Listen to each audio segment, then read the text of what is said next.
Thank you everyone for joining us today in this webinar to talk about our part-time executive MBA program. Today, Vasilis and I will be the hosts of the event. So Vasilis, would you like to introduce yourself first? Great, thank you very much, Lida. Welcome everyone. It's great to have you all here tonight so we can share some more information about our executive part-time MBA program and of course to answer any of your questions. My name is Vasilis and I'm currently the Associate Director for the MBA Sales and Admissions Department at RSM. I've been with the school now for a number of years within the admissions department. So every year I have the opportunity to speak with a lot of candidates. I have the opportunity to meet a lot of people, interview quite a few of them.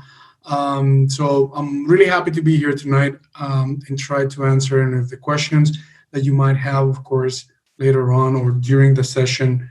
And of course, to share more from my experience and to share more information about the program. Thank you for that. And my name is Lida. I've been with RSM for the past 2.5 years, managing recruitment and admissions for our executive MBA programs. So it's always a pleasure to host these webinars and get to talk to you directly and interact with you, with everyone who's interested in joining the program. The agenda for today, we're going to talk about our executive MBA and provide an overview of the program so that you know what to expect. We're going to go through the application process, financing issues, leave you with some next steps, and of course, we aim to answer to your questions throughout the session. So, Vasilis, when it comes to a class profile of an executive MBA classroom, how does that look like? Yes, Lida, this is always a question that we get, I think we both get throughout every year of people asking, okay, so what should I expect when I join your program? Where are people coming from? What's their background? Their age, how many years of experience do they have? So this is the class profile of last year's class, basically the program that kicked off in January 2020. So in total, we had 116 students. So on a yearly basis, we get about 110 to 120 students. So that's the expectation from the number of students that you'll find in our program per year. The average age of our participants is about 34, 35, and you can also see the breakdown. So you also have about 27% of our participants are 35 plus. Quite a good representation of female candidates as well, 30%. So this is also a percentage that it varies per year. It can be anywhere from 30 to 35%. And also, quite importantly, the average years of experience that our participants have, which is about 10 to 11. So again, you'll be entering a classroom where you'll find like-minded professionals, people who are coming in with a really good, strong professional background, and they will be able to share those experiences within the classroom with their fellow peers. Academically speaking, you see also a good representation from various fields. Business and economics, of course, 34% last year. Engineering background, 36%. So a lot of times we also get questions from students or candidates who are engineers. They're like, is it really common or am I going to be the only engineer in the program? So that answers that question. Humanities and law, every year we also have our lawyers, a good number of our lawyers in the program. Science and medicine, I think Lida, I think it was like a week ago where we also had our EMBA webinar with alumni. One of our alumni present there, he was a medical doctor. So also every year we also get medical doctors and people coming from the medical field. The industries as well, quite diverse. So that also guarantees that you'll have a very diverse background of people in the classroom to be able to share your experiences with them, but also to be able to see their way of thinking, to see how they view one particular issue from a completely different angle that you are. I still remember one of our alumni, he joined us in one of our similar webinar like this as a candidate. And we asked the question, and he was like, yeah, I knew I had the right answer to this. And all of a sudden, he saw like another 5 or 6 answers around him. And then he realized, oh, there are also other correct answers as well. So I don't have the only correct answer here. Because again, it really depends on from which angle you are looking at something. Last but not least, we are right now the most international executive MBA that you will find within the Benelux area, and definitely one of the most international programs within Europe. I think the location of the Netherlands makes it quite international. The country is quite international itself. So last year we had 32 different nationalities represented within the program, and 60% of the participants were expats. Of course, a lot of our students, or the majority of our students, they do reside in the Netherlands. However, we also have students who are coming in from other countries as well, neighboring countries like Belgium, Germany, but also countries further away like the UK, Finland, Norway, Poland, Switzerland, Italy. A few years back, I think we were talking about that with Lida a few days ago, because we do have a candidate who is actually looking to come in this coming January from Russia. So we did have students also flying in and out from Russia for the program. So again, another great element of the program that it will give you a truly international perspective from your fellow peers. So that's in a nutshell, a little bit about the class profile you'll be able to see within the program. Lida, I don't know if you would like to add anything also from your experiences with talking with candidates. Yes, definitely. So thanks about this overview, which was a very comprehensive anyway. Just a couple of additional points. When we're talking about academic backgrounds and engineering, we are counting in all different sides of engineering. So we're counting the civil engineers and IT engineers and chemical engineers. So that's why it's the biggest percentage of our academic background. Then, as you correctly noted, Vasilis, in terms of industries and functions represented, it is a very diverse classroom, and that is what we're also seeing for next year as well. So we have many participants that are coming from the corporate world, having significant experience internationally in the program, but at the same time, we have non-traditional profiles, people working in NGOs, working in government, even working in the military, working in international organizations, startuppers. So it is a really rich and diverse audience, let's say, a group of students that when combined together in all of your group assignments, it adds to the experience overall to have all these different angles coming in when discussing a business problem. And just to note on this, that in the current class, we also have people flying in from Serbia and the UK this year. So hopefully it will be the case for next year as well. Moving on,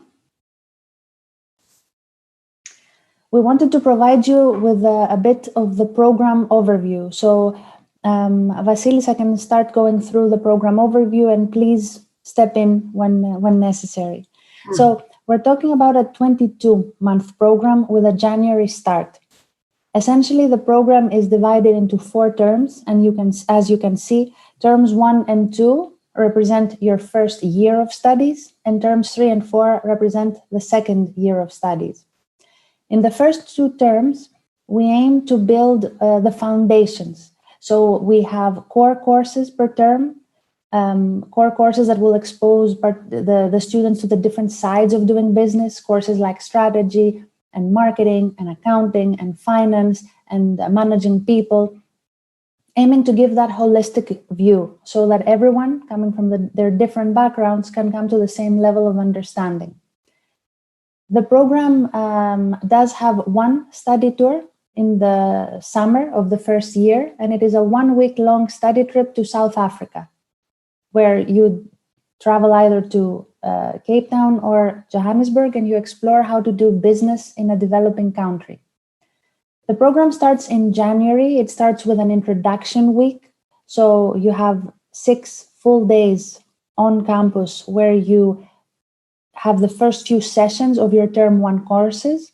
And then from February onwards, you have classes every other week. So twice a month on Friday evenings, 6:30 to 9:30 p.m. and Saturdays, 9:30 to 4:30.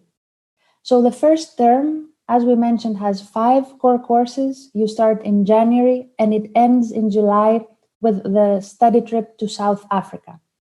There are no courses in July and August, and then you come back in September for the beginning of the second term. Again, you have 5 core courses in that term, and again, you have weekend classes every other week. Vasilis, would you like to talk about the second year of studies or add anything about the first year? Great. Thank you, Lila. I think that the first year you covered pretty much here. Excuse me. Now, if you look into the second year will kick off again with another full week on campus, which basically kicks off. Excuse me.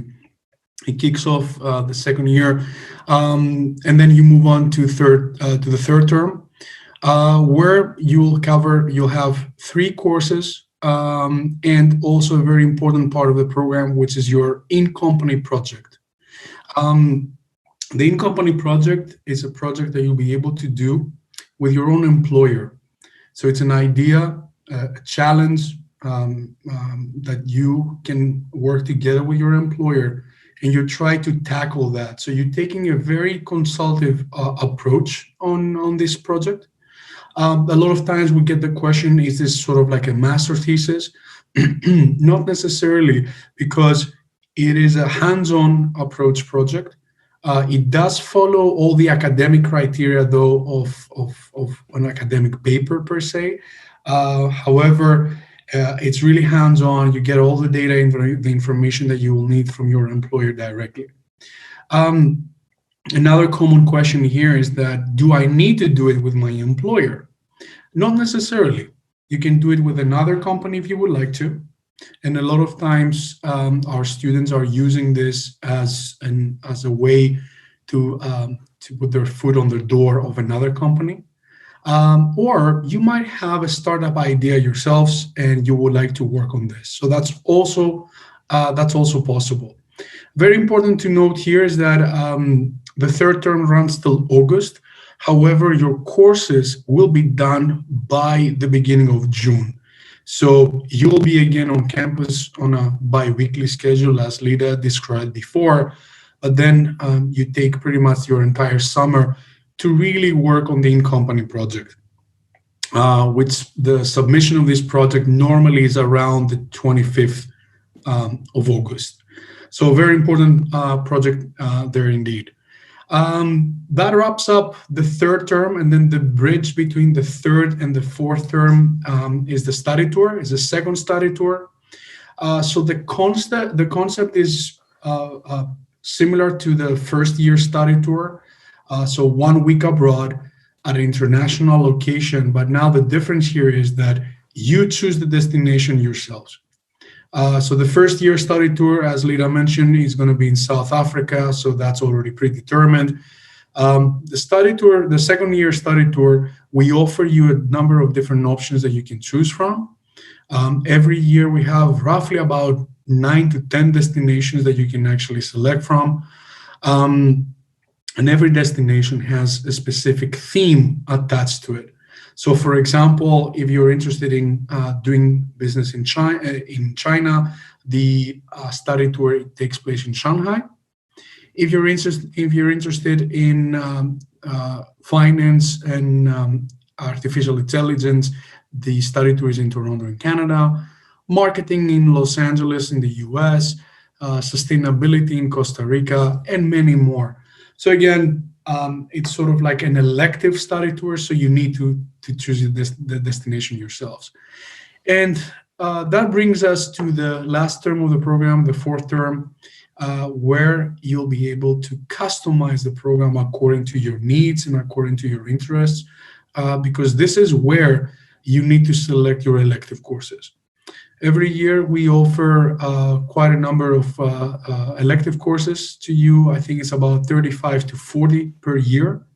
And those courses, they're coming from tracks such as strategy, finance, marketing, sustainability, and leadership. So you can do any combination possible. As an executive MBA student, you need to select at least 3 elective courses. If at that point, after 20 some months, you still have the energy and the drive, you can select a 4th one if you want to. So that's completely up to you to decide. And that pretty much wraps up the program. You can also see there it says the MBA Exchange. So the MBA Exchange is an opportunity for students who would like to take an additional elective course on top of their 3 at one of our exchange universities, our exchange partner universities within Europe. So every year we have a different list of universities that we work with in Europe. So you get access to those courses as well. So perhaps you might want to go and do one additional course with them with no extra cost from a tuition perspective. So that's pretty much the curriculum for the 2nd year. And what I wanted to also mention is that one other common question that we get is how about the networking? What do you do as a school to increase interaction amongst the students, amongst other groups that may be interesting to the students? So from day 1 of the program, we will try to connect you with as many people as possible. And what do I mean? First of all, in terms of the program itself, you will, the 110 students are always divided into 2 sections of 55 students in each. And within each section, they are divided into working groups of 5 or 6 students. And we always make sure to put together groups of students that have completely different backgrounds so that they maximize the learning when it comes to their own interactions. From that point onwards, we switch you both in sections and teams throughout the 2 years of the program. So every term you will have a new section and a new team so that you get to interact with other people as well. As Vasilis mentioned, in the 2nd year, you will have the study tours and you will have the electives.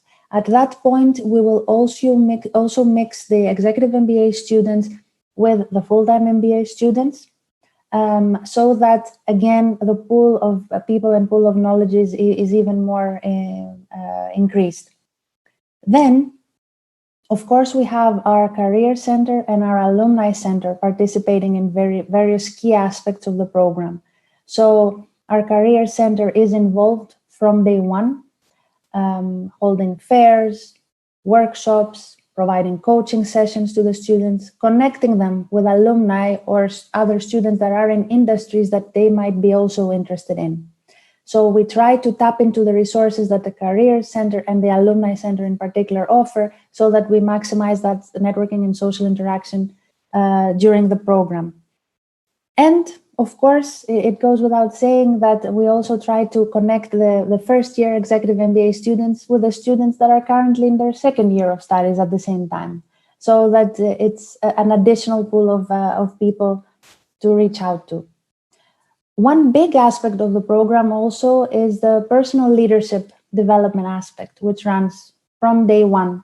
And Vasilis, would you like to talk a bit about what is actually the personal leadership development program, and is it really as important as we say it is?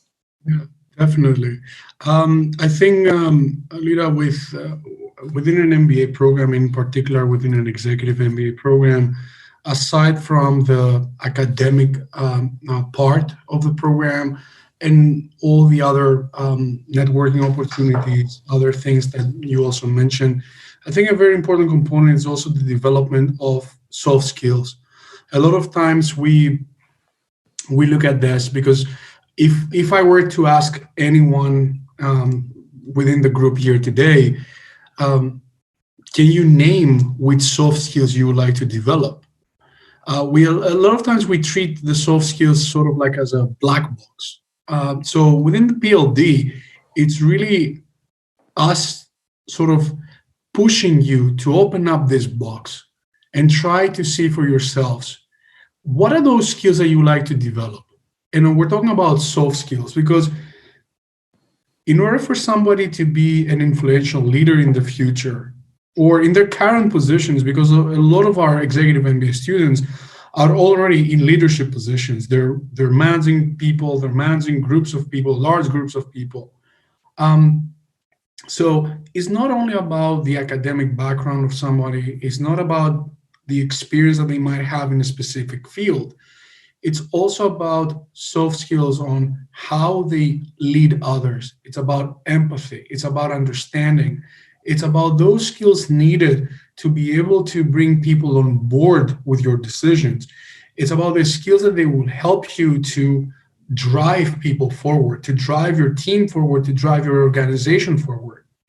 So throughout the PLD that runs in parallel with your academic side of the program, these are dedicated hours where in reality we put sort of like a mirror in front of you, and we want you to start reflecting on your decisions, on who you are. Throughout the program, you will have chances to do a lot of simulations with your working groups, as Lita already mentioned before. You'll be getting 360 feedback from your peers, but you'll also be able to give 360 feedback to others. So it's an ongoing process from day number one and throughout the 22 months with regular like stops in between where you're actually able to reflect on how you have managed to grow even within the first 2 months of the program, the 4 months, the 6 months, and so on and so forth. We've invested a lot on the PLD within the MBA program, and actually the PLD runs throughout all of our MBAs because we do feel it's a very, very important component of an MBA. I would say from experience that the vast majority of our alumni, when you ask them, what do you still remember as one of the most important elements of the program, they will definitely mention PLD. It's something that it will help you not only in your current jobs and your current career, but also for the future. And as you evolve and as you develop as a professional and as a person, you can always go back to those simulations, classes, interactions that you did have with PLD and come up with new answers and to see how would you treat that, the same decision 5 years from now. We just got a question about this specifically. By the PLDs, their focus paths to focus on improvement of conflict management. Yes, definitely. The PLD sessions are given also with professional coaches. So you'll be able to work on all these issues that you might have, that you might be facing challenges. And definitely conflict management, I think it's something that we as professionals, we struggle from time to time. Some people more than others. At the end of the day, I don't think anyone is up for a conflict. I don't think I've ever asked anyone, oh, do you like conflict? And they said yes. No, highly doubt it. But yes, definitely it's something that you'll be working on. Also very good now to mention any questions that you have, just put them on the Q&A box. So if we're not able to answer them directly now, as this was a very relevant question with the PLD, then we can also answer towards the end. Definitely. And just to add that in the conflict management that you mentioned, we will also do role play sometimes with the students. Where you play the parts, you act it out, but also it's something that you can discuss in your individual coaching sessions as well, if it's a particular issue that pertains to something very specific. So, moving on, we'd like to talk about the candidate. Who are we looking for to join the program? And I can go through the list. And Vasilis, I'd like your input in this as well, because in your 6 years of experience in RSM, you have talked to countless candidates and you've seen them grow. So it would be good to see what's your perspective on what was actually a very strong candidate. So we are looking into a strong motivation, first of all, minimum 4 years of postgraduate working experience, and we exclude internships from that, demonstrable career progression, academic excellence, English proficiency, of course, because the program is 100% in English, leadership potential or experience in managing people or projects, curiosity about other cultures, communication skills, and of course, the personal qualities that every candidate brings. So, Vasilis, in your experience, what has been the most successful combination of these when you're faced with a strong candidate for the executive MBA? It's a very good question. I think these are sort of like you put down a lot of really great things that we're definitely looking for in an executive MBA candidate. For me, when we review an application, when we review a candidate's profile, we look pretty much at everything, and everything will play a role in the final decision from our side. And throughout the years, I've seen candidates that are stronger in one area compared to another.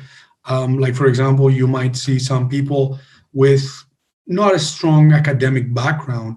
However, they manage to grow a lot within the careers.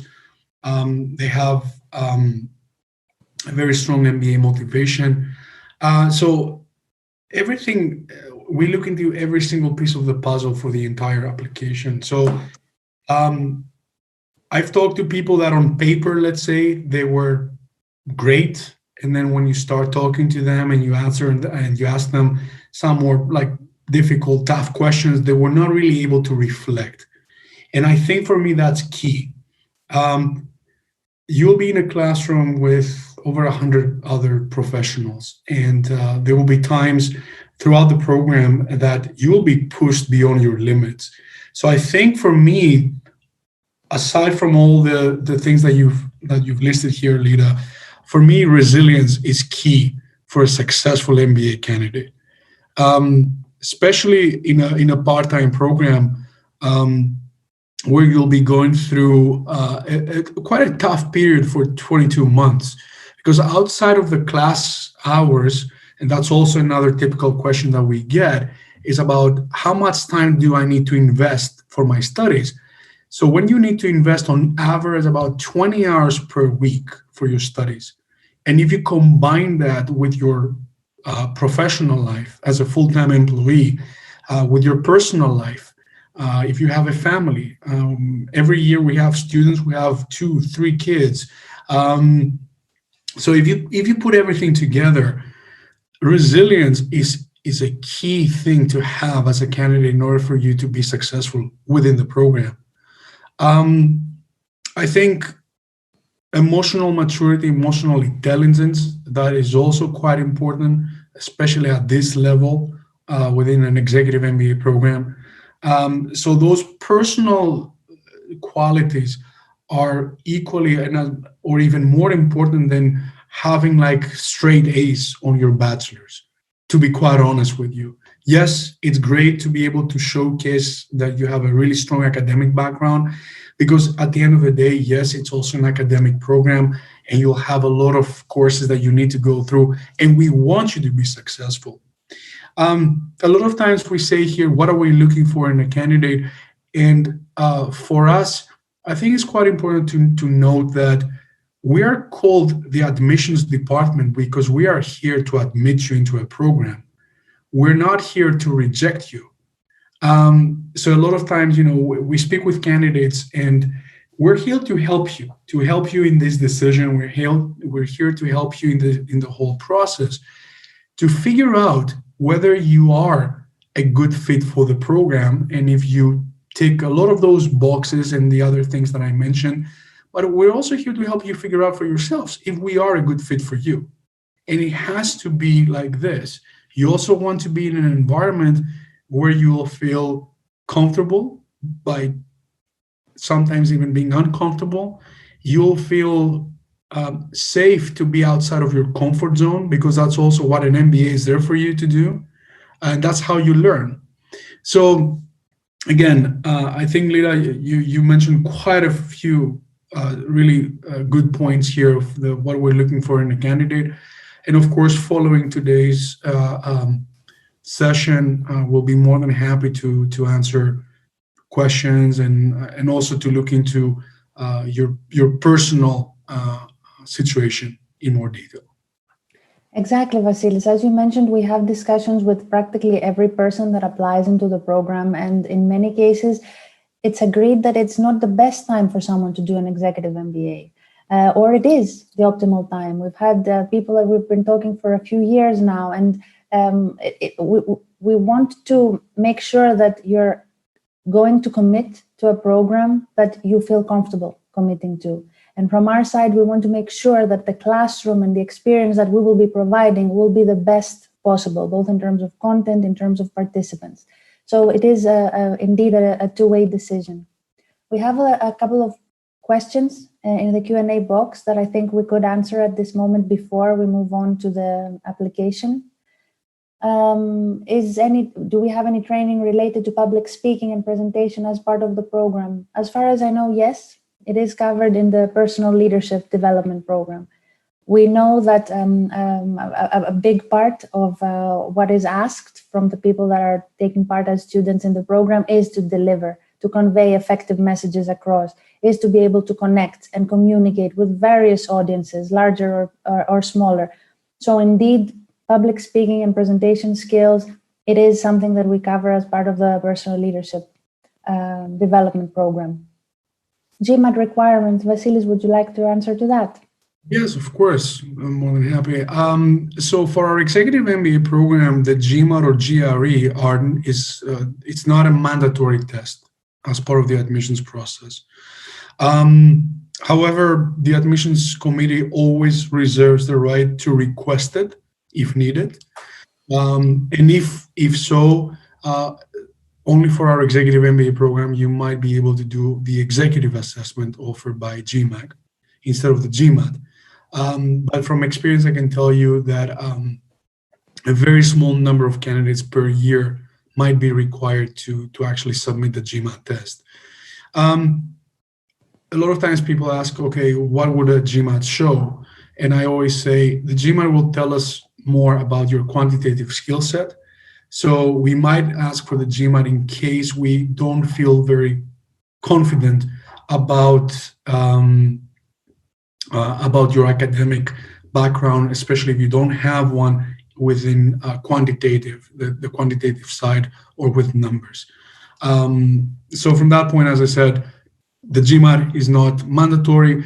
If you reach out to us beforehand, you'll be able to get an answer pretty much like with almost 100% certainty whether you'll be able to submit the application without a GMAT or not.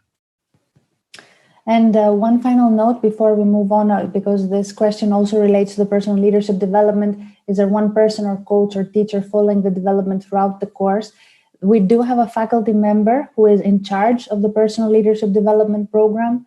Throughout the 2 years, you will have an interaction with different coaches that are part of the program. But when it comes to the individual coaching, you will be having a dedicated personal leadership coach, which is separate from the career coach that you will be having through the Career Center as well.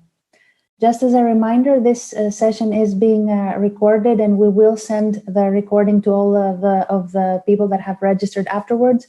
Both the names of you that are here today and the questions will be edited out. So in terms of the application process, for those of you interested in applying, it's a pretty straightforward process. The first step is to complete the online application form via Embark, which is a separate website that we use,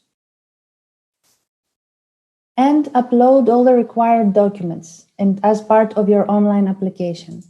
And those are one prepared essay. In particular, the topic of the essay is describe the most difficult decision you have made and its effect on you. We're looking for an essay of around 500 words.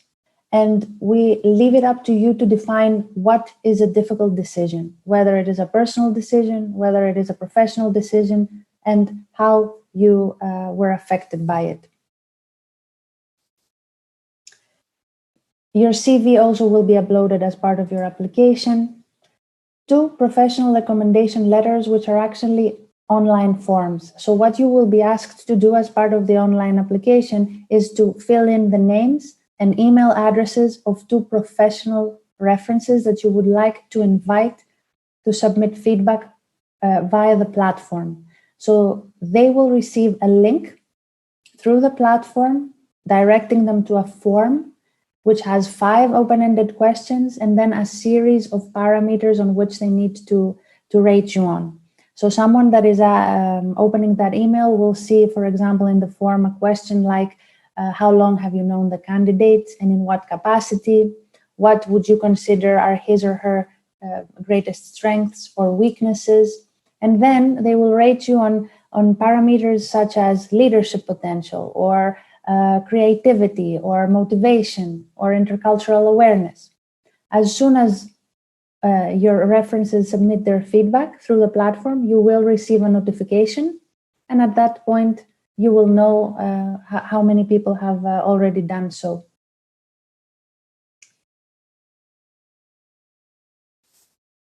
Your official diplomas and transcripts, at that point, we are looking at the scanned copies or photos of your university diplomas and transcripts, which means the detailed list of courses and grades, mark sheets.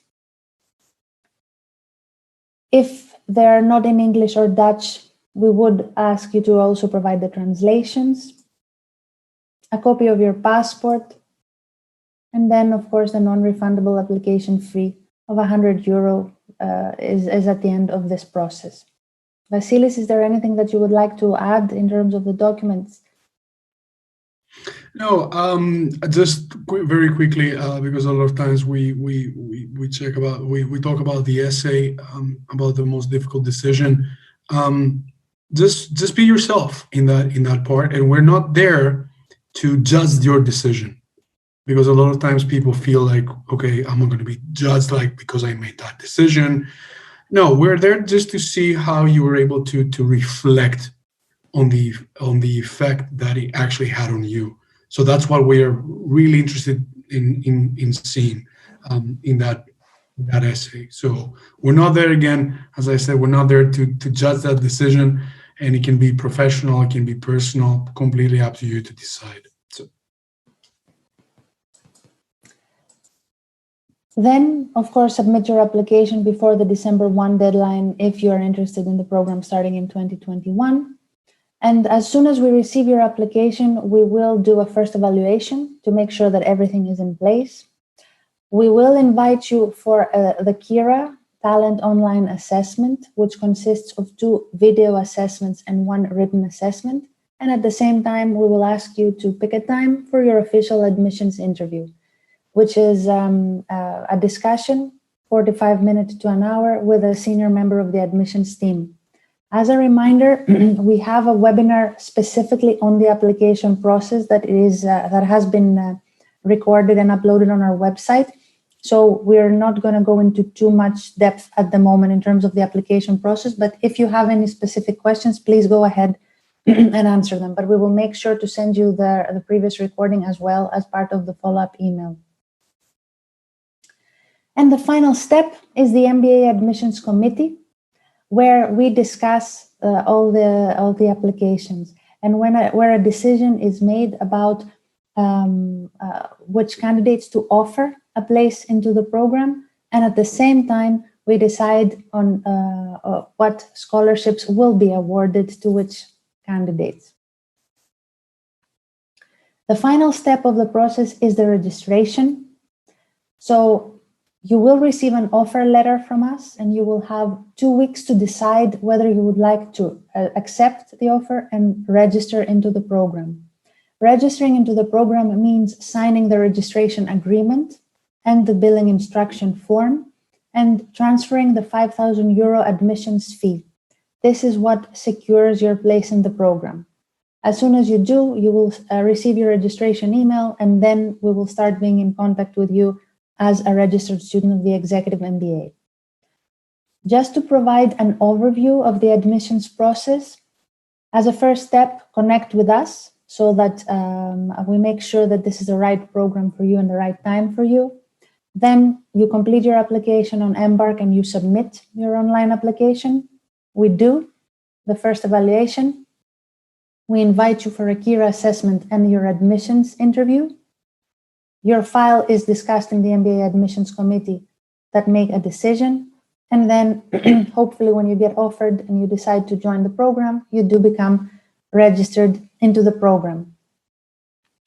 The reason that we didn't go into much depth into this section is because we want to address some of the questions that we already had that relates to the next slide, that relates to the scholarships and types of financing that our students use. So this is one of the most common questions and most important topics that we always cover with interested candidates. So Vasilis, would you like to talk a bit about how we give the scholarships out? What are the scholarships types? And what other sources of financing do MBA students have? Sure, of course. Actually, there was also a question here before, so happy to cover this here. So every year we do offer a limited number of scholarships to our executive MBA participants. Those scholarships are divided into 4 different categories. It can be under the Entrepreneurship Award. And as the word suggests, this scholarship is been given to people who are themselves entrepreneurs. Women in business, again, this is dedicated for our female candidates. And we also have 2 distinguished business awards, one for an expat and one for a Dutch citizen. The reason I mentioned in the beginning, we do have a limited number of scholarships available per year. Roughly, I would say 10 to 15% of our candidates per year are recipients of a scholarship. And the average scholarship that is being given out to our EMBA participants is about 3,000 to 4,000 euros. For those scholarships, you don't need to apply separately. The moment you apply to the program, so by the 1st of December, which is of course the deadline for this coming year, you'll be automatically considered for a scholarship as well. So when your file goes through the whole process and ends up to the admissions committee, first of all, it will be reviewed on whether you will get an offer or not to join the program. If you are a recipient of an offer, then your file will also be considered for a scholarship as well. So as Lida mentioned before, if you are an offer candidate, the day that you will receive the offer from our side, the same day you will find out whether you have been a recipient of a scholarship. So we look into pretty much everything within your file to determine whether you will be a recipient of a scholarship or not. A lot of times I need to also clarify here that if you don't receive a scholarship, that doesn't mean that you didn't have a strong profile.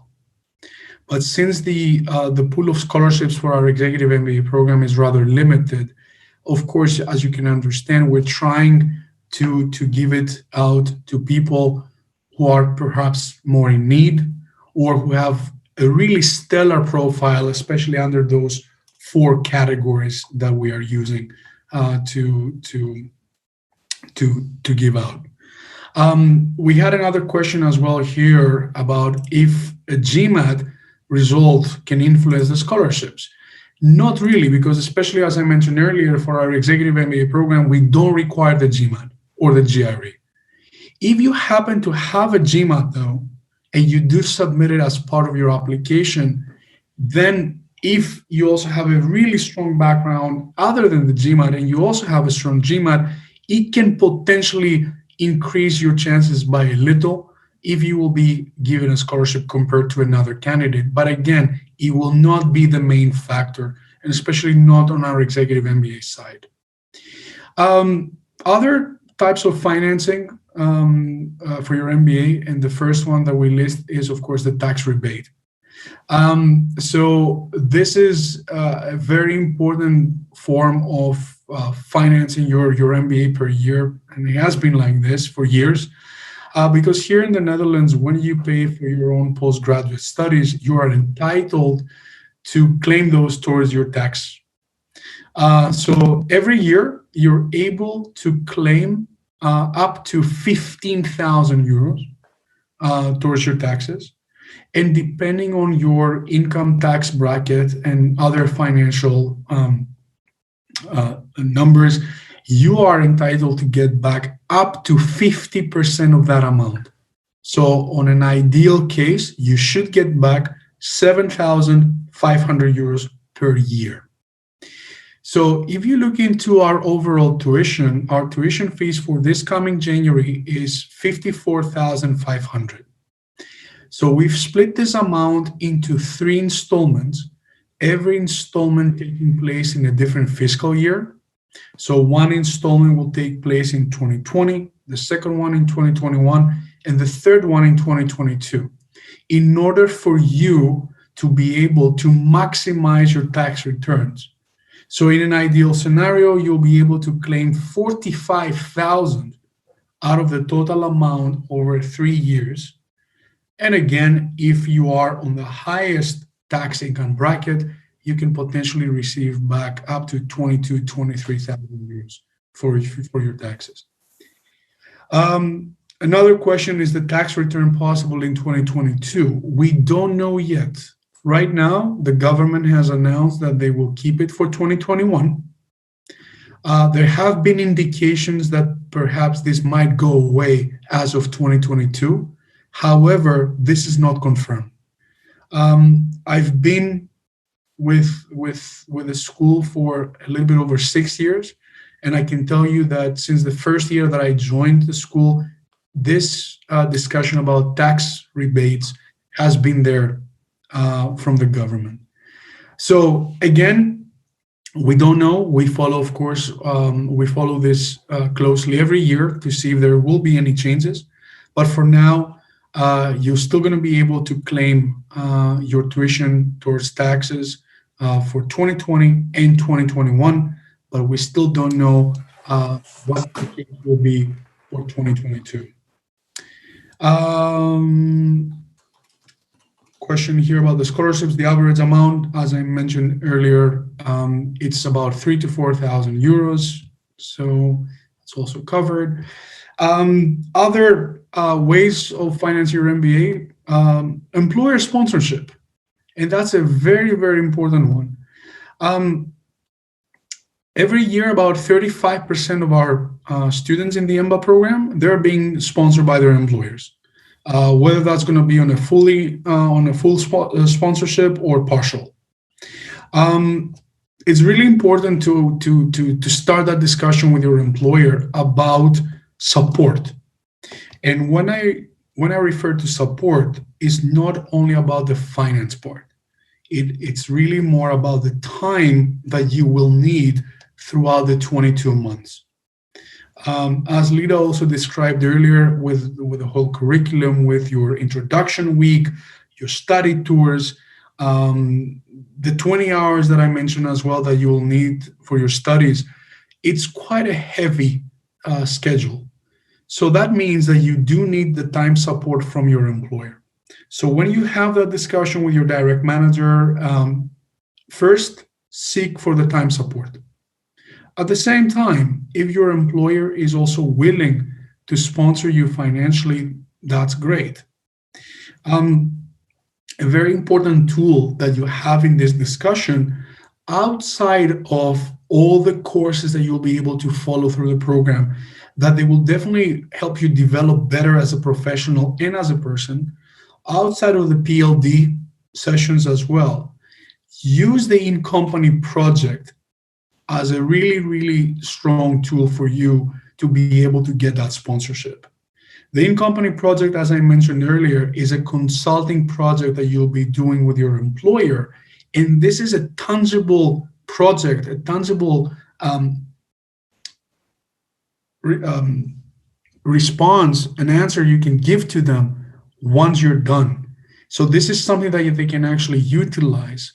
And if you really think about it, if they hire an external person to do it, they will still need to pay them. So this is something that you can do for them in return of them sponsoring your MBA. It's also a great tool for the employer to retain you and retain your talent and all the knowledge and experience and expertise you'll be able to get from the program, and you'll be able to give back to them. I think Linda will be able later on, if you reach out to her, she will be able to put you in contact with alumni and people who have gone through the program, so they can also share how they were able to feel stronger about their knowledge, their experience already from the first month of the program, and how it was already different for them going through the program, and how it was also different for their employer. Another way is the Dutch government study loan from DUO. This is open to all Dutch residents, so not only Dutch nationals, but also people who do reside here in the Netherlands. It is a loan, and right now, Lida, correct me if I'm wrong, but the interest rate is almost zero. Exactly. And you can actually get that loan, which is basically roughly about 10,000 euros per year that you can get directly from the government. Just a quick note on this one, though, is you're not going to get this amount on a lump sum payment, but you'll get that on a monthly installment structure. So that's also something really important for you to consider when you're looking into the payments.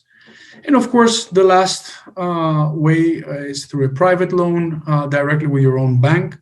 From our side, when you do receive an offer, of course, you do receive an official letter that proves that you are an offered student. So you can also use this in order for you to approach your own bank in order for you to ask for a private loan. Okay. Great. So we do have quite a few questions that we'd like to answer to in the next few minutes that we have. And thank you, Vasilis, very much for this overview. We have received a question in the chat about the tuition installments. We will share the link to our website that mentions the breakdown of the tuition installments in a minute. In the meantime, I'd like to clear some questions that are in the Q&A box. I'll go with the last one that we received in terms of tuition fees while we're on the subject. What is covered as part of the tuition fees? So all the academic material, all the books, access to the online learning environments, and the dinners on Friday night, and breakfast and lunches on Saturdays during your EMBA weekends are covered. What is not covered, what is also covered, is the accommodation during your international study trips, whether in South Africa or in any other destination in the second year of studies. What is not covered is the ticket to and from South Africa and to and from the international destination. So that is the only extra cost that you need to take into consideration. If you are commuting from afar for the program and you would like to spend Friday evening overnight in Rotterdam, then we will connect you with some of the hotels that we have a partnership with. We have, for example, Novotel Hotel Brain Park, which is a 5-minute walk from the building of RSM. And every year we negotiate a special discount for our students. So once the time comes, our program office will definitely be in touch with you to let you know about the discount for the hotel. But the hotel costs per se are not covered in the tuition fees. We also have two questions that are asking about the impact of the corona situation in the program for next year. So if I just add like really quickly on the costs, this is also something that we've seen from experience, that our students, when they negotiate the sponsorship from their employers, they also include these additional costs, like a hotel stay if you want to stay overnight on a Friday, plus your tickets to the 2 international destinations. So you can roughly figure out that there will be an additional cost of about 3,000 to 4,000 euros especially depending on the destination that you choose for your second trip, because of course the ticket from here to Los Angeles is a different price from here to London. So again, you can also estimate an additional 3,000 to 4,000 euros if you would like to include this with a discussion with your employer. And when it comes to the program delivery for next year and how it's going to look like, of course, we know that this is on everyone's mind. From our side, we can assure you that the program is going to take place as described on our website. We are expecting a class of 110 students, and in fact, we have registered a big part of it, and I can assure you that it is a wonderfully diverse and rich class. So there is still time to apply if you're interested for the program starting next year until December 1, which is the deadline, and the class will be 110 students, as promised in the initial slide, diverse backgrounds. At the moment, due to the corona situation, we have made some slight changes to the program. It is still taking place in person, and I think that's important to note also for next year as well, because that is the plan for next year as well. We're going to have an in-person program with some online elements. So for example, we're live streaming certain classes in case students are not able to join because of the restrictions. We are recording some classes, but the plan is to have everything in person. Of course, we're taking all the health and safety measures as mandated by the Dutch government. We have revamped our auditorium so that we keep the 1.5 meter distance. We are using additional spaces. We make sure that everything is as it should be for the health and safety of our students and staff, of course, but it is a program that will take in person. So when it comes to attending the program online, if you're traveling, that should be only as in rare occasions. And Vasilis, correct me if I'm wrong. So if someone is traveling and is not able to attend a big part of the program, then I would urge you to consider, and I would be happy to discuss whether this is the right timing for you to do the program. Yeah, that's the whole thing. So when you are ready to sign up for an executive MBA program, you need to be able to come to class. Therefore, that's why I mentioned before, you definitely need to have the support from your employer. That's really important, but also the support from like on your personal life, with your families, with your friends, with your partner. So you need to have that support. But especially when it comes down to your work, you need to be able to come to class. So throughout the program, depending on the course, some courses they will have 6 sessions, and some other courses will have 9 sessions. So on a 6-session course, exceptionally you might be allowed to miss 1. On a 9, 2. But again, these are under extreme and really exceptional cases. And there are also specific weekends that you cannot miss. So from the beginning, you will know exactly which weekends there's absolutely no way that you can actually miss them. And if you do so, you might run the risk of actually failing the course. Sometimes, of course, we do realize that something unexpected might come up, like a last-minute business trip that there's no way that you can skip that. Or it can be a personal thing. You might get sick or something else happens with your family. So we are definitely flexible, and we're there to hear you out. However, you need to make the effort from the beginning that you need to be in class when you have your hours in the classes.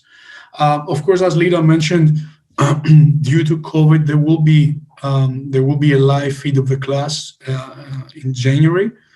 That it will give the opportunity to people who might not feel comfortable being in the classroom themselves, or you might have a cold, so you might not feel confident and comfortable to come to class. Sure. So that again, it's another. It shows the flexibility that we do so from our side, but being there, but either on the live feed, or in class, it's really, really important. Since we are on this matter, let me just say some questions that I can check here.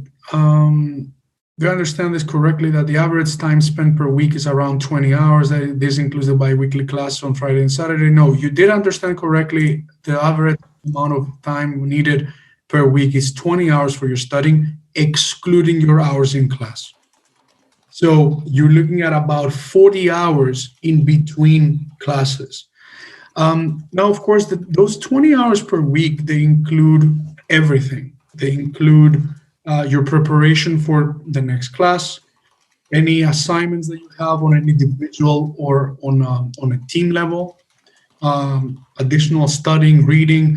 So it pretty much includes everything. And again, we say on average because depending on the subject that you'll be covering during that week, you might need more time if you're not really familiar with it, or you might need less time. So if, for example, you are a finance professional and you have an assignment in finance, it might come way easier to you compared to another peer of yours. So you might need to spend less time. But that's why we always say it's on average 20 hours. Let's see here, any other questions? So the live feed will not be maintained once COVID is solved. No, again, this is just for due to COVID. The recording of sessions has been there before, just in case somebody wanted to go back to the recording to maybe they missed out something while they were in class. But the live feed, yes, it's there due to COVID. Most likely we will not have that option moving forward because, again, somebody signs up for an in-person MBA because they want to have the in-person experience. So at the moment, I don't know what will happen in the future, whether the live feed will stay there or not, but it is there due to COVID because we do want to offer that flexibility to people. When will the application for class of 22 start? Great. People looking forward for next year. The cycle, Lida, correct me if I'm wrong, will open up again as of February, right? Yes, exactly. Yeah. So, okay. And one last one here. The tax refund from Dutch government is max 15K per year. So 3 times 15 equals 45. No, that is correct. That is indeed correct. So every year, as I mentioned, 15K is the cap that the Dutch government puts when you're in order for you to claim your taxes. So 3 fiscal years, 45 in total, out of the 54,500 that the program's tuition is for this coming January. And we can answer one last question, but then we will really need to wrap it up. But we would be happy to answer to any questions you may have on an individual basis. So are professors there in person during Corona times, and do we use digital tools? So we did things, we did have some professors in certain classes this year online on an exceptional basis, because back in March we had no other choice. When we had a professor flying in from a country that wasn't able to do so, we did that. But for next year's program, we are looking into having the professors in person. So that is the plan. If needed, of course, we will have the backup plan of having the professor online or having the students online. But this is an in-person program, and that's what we aim for next year as well. Yeah. And I just have a follow-up question. It says you can claim 45K, but only 50% is the highest tax bracket you can get back. Yes, that is correct. That's what I mentioned before. The max amount that you can claim is 45, but the return indeed is max 50% of that amount. So that's what I mentioned earlier, that it's about 22,000, the sort of like the best case scenario over the 3 years. Great. So as a next step, you're more than welcome to submit the CV assessment via our website to check your eligibility, or email us with your LinkedIn profile or your CV. Join us in one of our other events. The next one that we have coming up is leadership development in the 21st century. 21st century. I'm in the 24th century already. No, we're talking about the current century, and it's going to be on November 25th. Every Thursday at 5 o'clock, we have our weekly Executive MBA Zoom session. So you're more than welcome to drop in there and ask any questions you may have. And of course, reach out to our students and alumni. We have a lot of suggestions on our website, and I'd be happy to also connect you with specific people for you to discuss and get their unfiltered perspective on what the program actually is. It was a pleasure having you with us today, and thank you very much for all of your insightful questions. I think we covered a lot of things, and Vasilis, thank you for being here as well. It's a pleasure. Thank you for having me here. So, and of course, I'll be more than happy to receive emails with more questions and have further discussions. That's great. So we want to wish you a good evening and hopefully speak to you again very soon. Bye-bye. Thank you. Bye-bye.